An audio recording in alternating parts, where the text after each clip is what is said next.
Hi everyone, I'm Rajesh Konsam and I'm an author.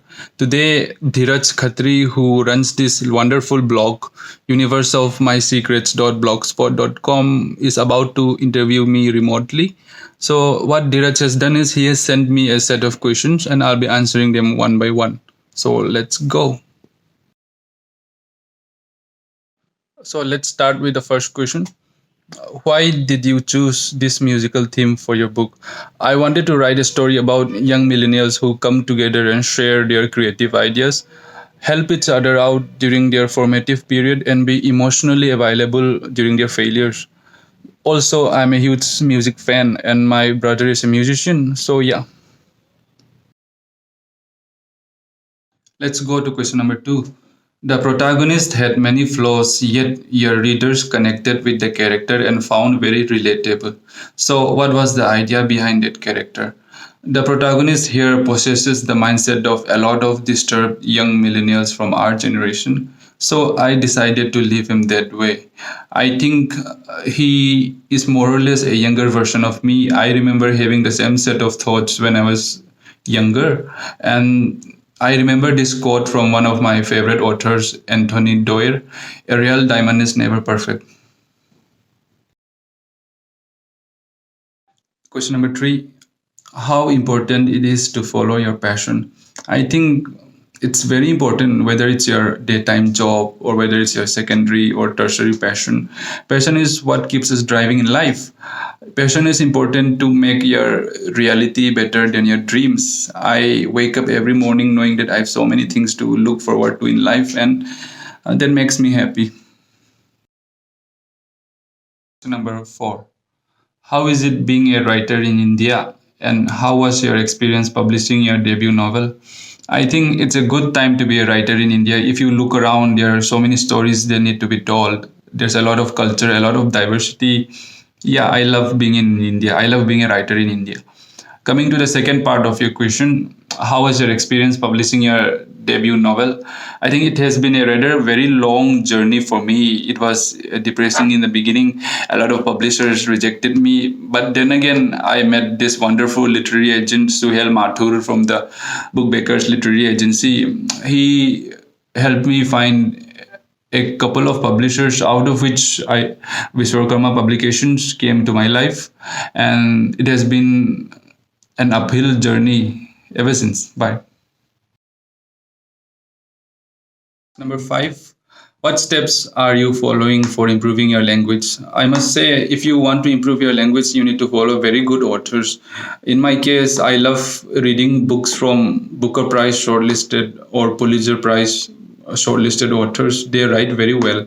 But since I'm a contemporary fiction novelist, I love reading magazines, magazine interviews, and I also watch talk shows.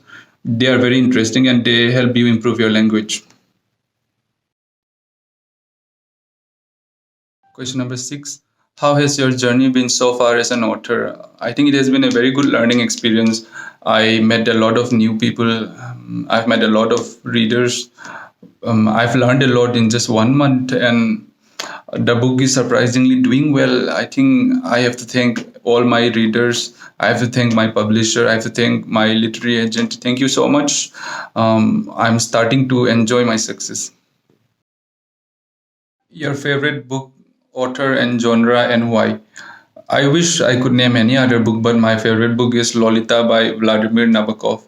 It's my favorite because there's very good character development in the book. I felt for the male lead. I could feel his pain and anguish throughout the book, and it's one of the best examples of good characterizations. And secondly, my favorite author, I like Paulo Coelho, who wrote 11 Minutes. The kind of satisfaction I got when I read 11 Minutes that I don't get from a lot of writers. And my favorite genre is modern classic because it has an artistic touch to it and is still set in a familiar world. Next, the most cliched romance plot you have ever read. I once read about this novel wherein the protagonist ends up in a mental hospital because he broke up with his girlfriend, and I think it's fine, but then again, the execution was very bad, and no, I didn't like it. three reasons why people should read your book, Bittersweet. Number one, the thorough research done on the book. When you read the book, you will see it. Number two, the cultural diversity. There are characters from Kerala, characters from South India, an Indo Portuguese female lead, and even minor characters from the Northeast. And number three, there are a few surprises in the book. Last question. Three secrets about the book which readers don't know yet. Number one, the book was written when I was a college student. I did my engineering in Coimbatore, and that's when I completed the first draft of the book. It took some time for the book to get published. Number two, the Mumbai which you find in Bittersweet is an entirely fictional one. I have never been to Mumbai, but I plan on visiting Mumbai soon. Number three, I maintain a colored chart for every book I write, and in Bittersweet, I use different colors to track the flow of different characters. And I did this to primarily foreshadow some of the characters and to help pepper them throughout different chapters. I don't want some of my characters to go missing from some chapters, and that's why I used a character chart using different colors. I think that's all. Thank you.